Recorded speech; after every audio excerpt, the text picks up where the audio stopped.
औज़ुबिल्लाहिमिनश्शैतानिर्रजीम बिस्मिल्लाहिर्रहमानिर्रहीम। प्यारे व्यूअर्स, अस्सलाम वालेकुम वरहमतुल्लाहि वबरकातुहू।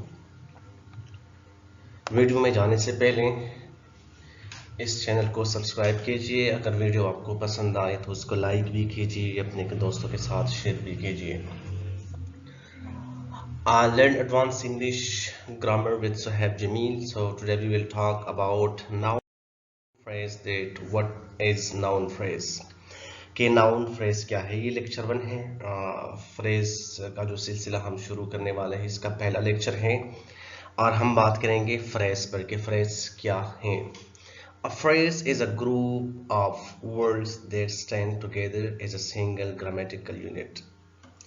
फ्रेज जो है ये अल्फाज का मजमुआ होता है, ग्रुप होता है जो कि as a single grammatical unit काम करता है। मतलब इसका काम एक ही ग्रामेटिकल यूनिट होता है। Typically is part of a class और अ सेंटेंस, और ये आमतौर पर किसी क्लास या किसी सेंटेंस का हिस्सा होता है। A phrase does not contain a subject and verb. Phrase में जो है वो सब्जेक्ट और वर्ब नहीं होते एक साथ। इसका मतलब है कि एक साथ सब्जेक्ट और वर्ब नहीं हो सकते। And consequently can not convey a complete thought. और दूसरी बात यह है कि ना तो ये आपको कंप्लीट मीनिंग दे सकता है। A phrase contrast with a class. इसकी जो कंट्रास्ट है वो क्लास के साथ है, क्योंकि क्लास जो है वो बसा औकात वो आपको कंप्लीट मीनिंग देते हैं। अ class does contain subject and verb. जिस तरह के मैंने बताया कि फ्रेज में सब्जेक्ट और वर्ब एक जगह नहीं आ सकते, जबकि क्लास में ये दोनों ज़रूर मौजूद होते हैं। And it can convey a complete idea, और जो क्लास है वो आपको कंप्लीट मीनिंग दे सकता है।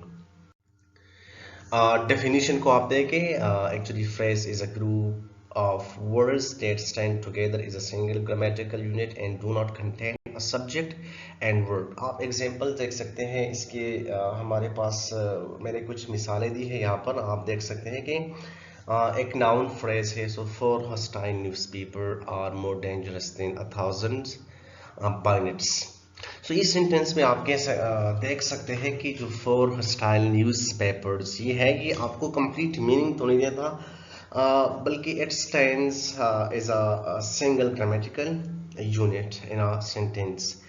सो ये नाउन, क्योंकि यहाँ पर न्यूज़पेपर की बात आई है और जाहिरी बात है कि न्यूज़पेपर एक नाउन है। सो इसको हम नाउन कह सकते हैं, नाउन फ्रेज कह सकते हैं। दूसरी तरफ आप देखें, इन army march on it's stomach. तो ये एडवर्बल फ्रेज हैं।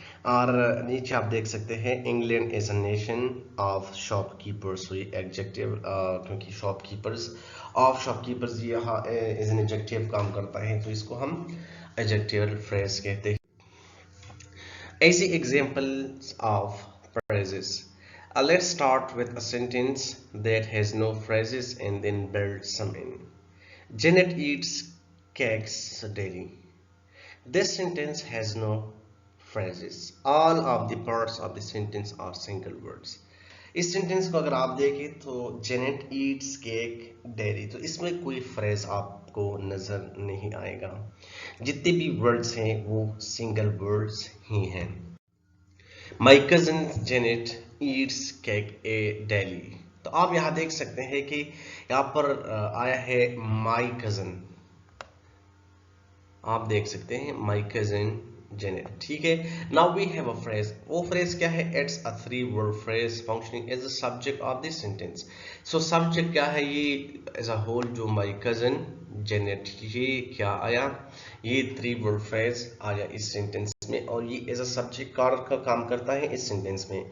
पहले सेंटेंस में अगर आप देखें तो सिर्फ जेनेट की बात हुई, वहां सिर्फ नाउन आया है। यहाँ पर माई cousin Janet, not that the phrase itself does not contain its own subject and verb. और इस फ्रेज में आप देखें तो इसमें कोई भी आपको वर्ब नजर नहीं या सब्जेक्ट नजर नहीं आएगा।